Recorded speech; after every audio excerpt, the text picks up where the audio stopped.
Morning students. आज हम chapter 9 करेंगे जिसका टॉपिक है अतिथि देवो भव। बच्चों, इसका क्या अर्थ है? अतिथि देवता के समान होता है। ठीक है बच्चों, तो अब मैं आपको इस पाठ का सार सुनाती हूँ। आप सब बच्चों ने इसे ध्यान से सुनना है ताकि पाठ आपको अच्छी तरह समझ आ जाए। सार सुनने के बाद आप सब बच्चों ने पाठ की रीडिंग जरूर करनी है। तो बच्चों आइए मैं आपको इस पाठ का सार सुनाती हूँ। ठीक है। अतिथियों का स्वागत सत्कार करना हमारी संस्कृति की परंपरा है। प्राचीन काल से ही भारत देश में अतिथियों को भगवान की तरह सम्मान दिया जाता है और उनका आदर सत्कार किया जाता है। लेखक का कहना है कि जब कोई मेहमान घर में आता है तो हमें भी उनके साथ बैठकर खाना खाना चाहिए, क्योंकि उनके साथ खाना खाना आदर सत्कार देना समझा जाता है।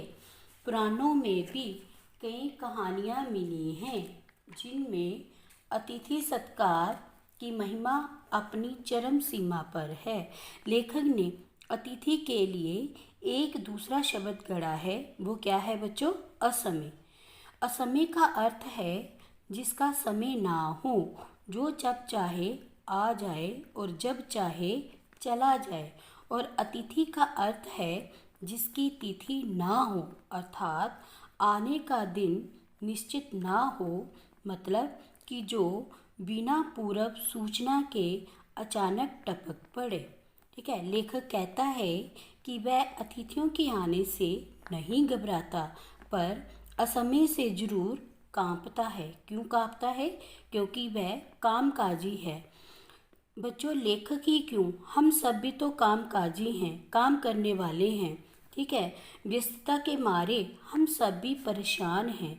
सभी अपने कामों में इतने व्यस्त हैं और ऐसी स्थिति में जब कोई आता है तो हृदय शंका से व्याकुल हो उठता है। प्राचीन काल में अतिथि कभी कभार आते थे। क्यों आते थे बच्चे प्राचीन काल में? क्योंकि तब यातायात के साधन इतने अधिक नहीं थे, गाड़ियाँ इतनी अधिक नहीं होती थी, लोग पैदल ही दूर दूर तक जाते थे। खाद्यान्न की कमी ना थी, लोग सीधे साधे थे, उनमें कोई दिखावा नहीं था। आसमान की तरह उनका जीवन भी खुला था और पृथ्वी के समान हृदय भी विशाल था।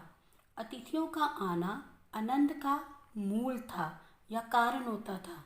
बच्चों, समय बदलने के साथ मनुष्य की जीवन शैली भी बदल गई और आज के व्यस्त जीवन में मेहमानों के आने से कुछ असुविधा भी होती है ना। जब हमारे घर में मेहमान आ जाते हैं तो कितनी हमें मुश्किलों का सामना करना पड़ता है। तो आज के युग में स्वयं खाने के लाले पड़े हैं, फिर अतिथि देव को क्या भोग लगाएं। जब अपने सोने के लिए जगह ना हो तो मेहमानों का बिस्तर कहाँ बिछाएं। अपनों के बीच में हमें बैठने का वक्त ना हो तो अतिथियों के लिए वक्त कहाँ से लाएं। फिर भी हम अपनी परंपरा का निर्वाह करते हैं और अतिथि सत्कार करते हैं।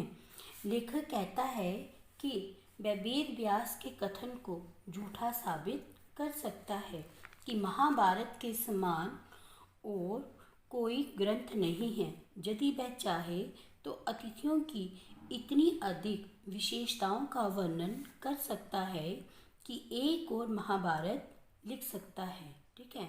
अतिथियों के आने से हमें कई ऐसे कार्य करने पड़ते हैं जो हम अपने दैनिक जीवन में नहीं करते।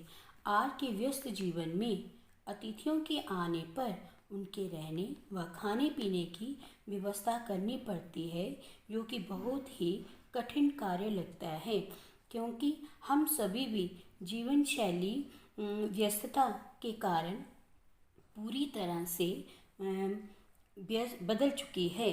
फिर भी हमें अपनी भारतीय संस्कृति की परंपरा को निभाना है और अतिथि का सत्कार करना है। ठीक है बच्चों, ये था हमारा पाठ का सार। तो आपने बुक की रीडिंग जरूर करनी है।